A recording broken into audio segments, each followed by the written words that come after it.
कर्पूरगौरं करुणावतारं संसारसारं भुजगेन्द्रहारं सदा वसन्तं हृदयारविन्दे भवं भवानी सहितं नमामि।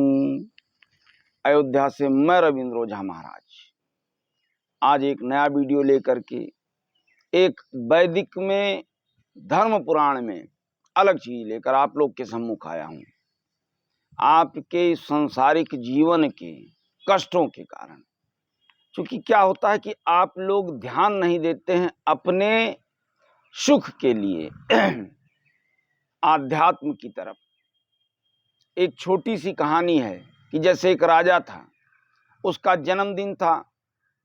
वो रथ पे सवार होकर निकला कि आज मैं इनाम दे करके एक ऐसे व्यक्ति को इनाम दूंगा कि जो इस इनाम को पाकर के प्रसन्न हो जाए, खुश हो जाए और संतुष्ट रहे। हम क्या होता है कि हम संतुष्ट जीवन में नहीं होते हैं। एक है तो दो के चक्कर में, दो है तो 100 के चक्कर में, 99 के फेर में हर व्यक्ति असंतुष्ट भटकता रहता है। राजा रथ से निकला, एक भिखमंगा दिखाई दिया, भिखारी, उसको एक तांबे का सिक्का दिया। बोला लो। वो तांबे का सिक्का उस भिखारी के हाथ में आकर के नाले में गिर गया। वो तुरंत नाले में हाथ डाल के तांबे के सिक्के को ढूंढने लगा तो राजा ने उसको एक चांदी का सिक्का दिया। उसको उसने लिया, फिर गया नाली में तांबे का सिक्का ढूंढने लगा। फिर राजा ने कहा कि लगता है ये संतुष्ट नहीं है, तो सोने का सिक्का दिया। उसको भी रख करके भिखारी फिर भाग के गया नाले के पास और नाले में तांबे का सिक्का ढूंढने लगा। अब राजा परेशान, बोला लगता है अभी भी ये संतुष्ट नहीं है। भिखारी को बुलाया, बोला मैं तुझे आधा राजपाट दे रहा हूं, अब तो तू संतुष्ट है? बोला नहीं महाराज, जो नाले में सिक्का तांबे गिर गया वो तो मिल जाए। इसी तरीके से आपका भी हमारा भी जीवन है कि हम कितना भी ईश्वर दे दें, लेकिन फिर भी हम सांसारिक रूपी नाले में उस तांबे के सिक्के को तलाशते रहते हैं। तो नाले में पड़े उस तांबे के सिक्के से विमुख हों और इनमें मन लगाएं। ये क्या है? आदि योगी। आज इन्हीं पर मुख्य उद्देश्य हमारे आदि योगी, महापरम शक्तिशाली योगेश्वर, कल्याणकारी, शुभकारी प्रभु शिव के लिए है। शिव वो शक्ति है कि जिसमें हर व्यक्ति जन्म लेके समाता रहता है। महायोगी, परमहठी, कल्याणकारी, शुभकारी, ये वो शक्ति हैं कि इनके सम्मुख आप खाली 1 मिनट के लिए नतमस्तक हो जाए आत्मरूपी बनकर।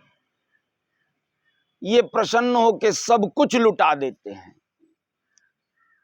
शिव शब्द ही बड़ा कल्याणकारी है। शी का अर्थ है पापों का नाश करने वाला और वा का अर्थ है दाता, जो आपके समस्त पापों को नाश करके और सब कुछ लुटा देता है, सब दे देता है। लिंग स्वरूपी, हमेशा तपस्वी, ध्यान योगी, इन्होंने शिक्षा दी। प्रभु भी क्या, लिंग के सम्मुख हमेशा शिव ध्यान के में, योग में लगे रहते हैं। आपको ये शिक्षा देते हैं प्रभु कि ध्यान आध्यात्म का एक बहुत ही आसान रास्ता है। आप इनके लिंग स्वरूप में ध्यान लगाएं, देखें परम आनंद मिलेगा, परम सुख मिलेगा। हर तरह के से शिव ने आपको ज्ञान दिया। अर्धनारीश्वर का रूप रख करके शिव भक्ति का संचार किया आपके मन में कि पुरुष बिना शक्ति के अधूरा है। नारी प्रकृति है, नर पुरुष। नारी प्रकृति स्वरूपा है, शक्ति का संचार करने वाली। ये संदेश किसने दिया? योगी ने, आदि योगी ने, महायोगी ने। तो शिव किसी भी रूप में आप इनकी पूजा करें, इनका ध्यान करें, प्रसन्न होते हैं।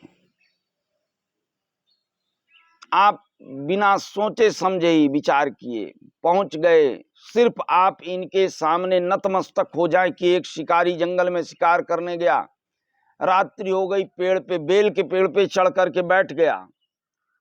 बैठे बैठे क्या करता, विचार किया, एक एक पत्ता तोड़कर नीचे गिराने लगा, और नीचे शिवलिंग थी, हजारों पत्ते गिरे। भगवान प्रसन्न होकर के प्रकट हो गए, उसको आशीर्वाद दिया, वो मोक्ष को प्राप्त किया। ऐसे सरल हृदय, परम आनंदमयी आदिदेव महादेव का के श्री चरणों में, उनके लिंग के सम्मुख में बारंबार नमन करता हूं, प्रणाम करता हूं। कितना ही संयमी हृदय प्रभु का,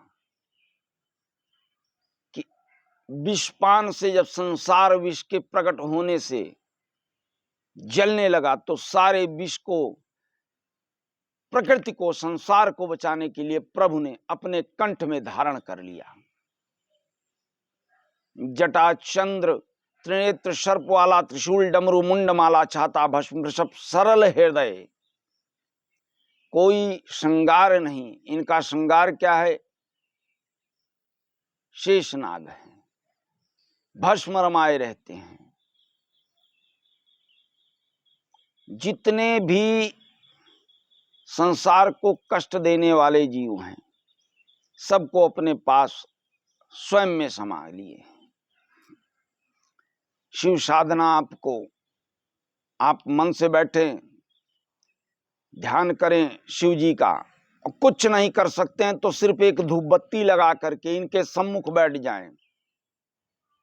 बड़ा ही इनका अच्छा श्लोक है जो आपका तरण तारण करता है, आपको मोक्ष प्रदान करता है, संतुष्टि सुख प्रदान करता है, कि ओम नमामि शिवमीशान निर्वाण रूपं विभुं व्यापकं ब्रह्म वेदं स्वरूपं निजं निर्गुणं निर्विकल्पं निरीहं चिदाकाशमाकाशवासं भजेहं।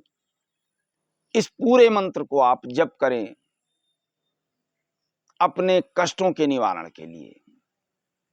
आपके घर में रोग है, शोक है, मन में भक्ति शक्ति लेकर के बैठे इनके सम्मुख, एक श्लोक है नित्य प्रति, उसका 21 बार उच्चारण करें कि ओम त्र्यंबकम यजामहे सुगंधिं पुष्टिवर्धनम उर्वारुकमिव बंधनात् मृत्योर्मोक्षीयमामृतात्। सारे भय से मुक्त हो जाएंगे, रोग से मुक्त हो जाएंगे, घर में जो विघ्न बाधाएं उनसे आप मुक्त हो जाएंगे। तो संकल्प लेकर आए इन योगेश्वर के शुभकारी, कल्याणकारी, आदि योगी, महायोगी, इनसे शिक्षा लें, शिव पुराण पढ़ें। देखें, एक से एक चीजें आपको बताई गई हैं।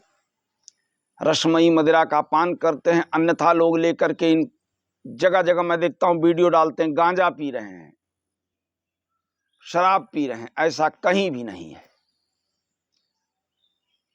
ये जो धर्म विरोधी लोग हैं, ये आदि योगी के बारे में, भगवान शिव के बारे में तरह तरह की भ्रांतियां फैलाते हैं। ऐसा कहीं भी नहीं है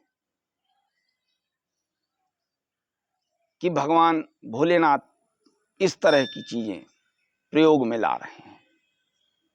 ये तो मस्त रहते हैं, ध्यान में रहते हैं माता के, हमेशा योग द्वारा शक्तियों का संचालन करके आपकी रक्षा, आपके कल्याण के लिए, संसार के लोक हित के लिए, कल्याण के लिए हमेशा अपनी योग माया से सबका कल्याण करते रहते हैं। तो आप इनमें ध्यान लगाएं, इनका पूजन करें नित्य प्रति, आत्मनिष्ठा के साथ, अपने हृदय के साथ स्वच्छ करके मन को प्रभु में, शिव में, जो सुख दुख से परे है, मान सम्मान से परे है, अपमान से परे है, शिव सौ के समान, कोई मोह माया नहीं, सिर्फ लोक हित में, आपके हित में हमेशा ध्यान मग्न रहते हैं, लगे रहते हैं। तो इनके सम्मुख नतमस्तक हों, इनको प्रणाम करें, इनका रोज पूजन करें। नहीं सारी सामग्री मिलती है, आप मन से खाली एक धूप बत्ती दिखाकर ध्यान लगा लें, देखें आपके घर में सुख संपदा की भरमार कर देंगे, आपको हर रोग दोष से मुक्त कर देंगे। तो आए ये संकल्प लें कि हम मन से आदिदेव महादेव के सम्मुख नित्य प्रति नतमस्तक रहेंगे, इनका वंदन करेंगे, इनका पूजन करेंगे। इसी के साथ मैं रविंद्र ओझा महाराज अयोध्या से आप लोग से विदा लेता हूं, और साथ में ये भी कहता हूं कि आप लोगों को कोई कष्ट हो, कोई परेशानी हो, आकर मिल सकते हैं, लेकिन कोई यहाँ शुल्क नहीं है, कोई चार्ज नहीं है। लेकिन वही लोग आए जो गरीब हैं, जगह जगह लुट चुके हैं, तरह तरह के लुटेरों से, वही आए। गलत व्यक्ति मेरे पास ना आए। वो लोग आए जो गरीब हैं, परेशान हैं, लुट चुके हैं, बर्बाद हो चुके हैं। इन लुटेरों से, जो ढोंगी बाबा लोग बैठे, तांत्रिक मांत्रिक, इनसे जो लुटे हैं, वो लोग आए और सही कार्य के लिए। चूंकि मैं देखिए पूरा कार्य वैदिक करता हूं, तो शुद्ध कार्य होगा, साफ होगा, लेकिन सही व्यक्ति का होगा, गलत व्यक्ति का कोई कार्य नहीं। आप अपने कष्टों के लिए मुझसे संपर्क भी कर सकते हैं, मेरा नंबर सब दिया हुआ है, उन पे आप मुझसे संपर्क कर सकते हैं। एक बार फिर निवेदन करूंगा, मेरे इस वीडियो को ज़्यादा से ज़्यादा लाइक करें, शेयर करें, सब्सक्राइब करें, आइकॉन का बटन जरूर दबाएं, जिससे नित्य नया वीडियो आपको मिलता रहे। महादेव की कृपा रही तो बहुत जल्दी नवरात्र में आप लोगों के हितार्थ में एक यज्ञ करूंगा, जिसमें समस्त जगत का हित हो, कल्याण हो। तो आप लोग आएं और आनंद लें महादेव के चरणों में अपनी भक्ति लगा करके, अपनी श्रद्धा लगा करके। ओम हर हर महादेव। जय श्री सीताराम, जय श्री सीताराम।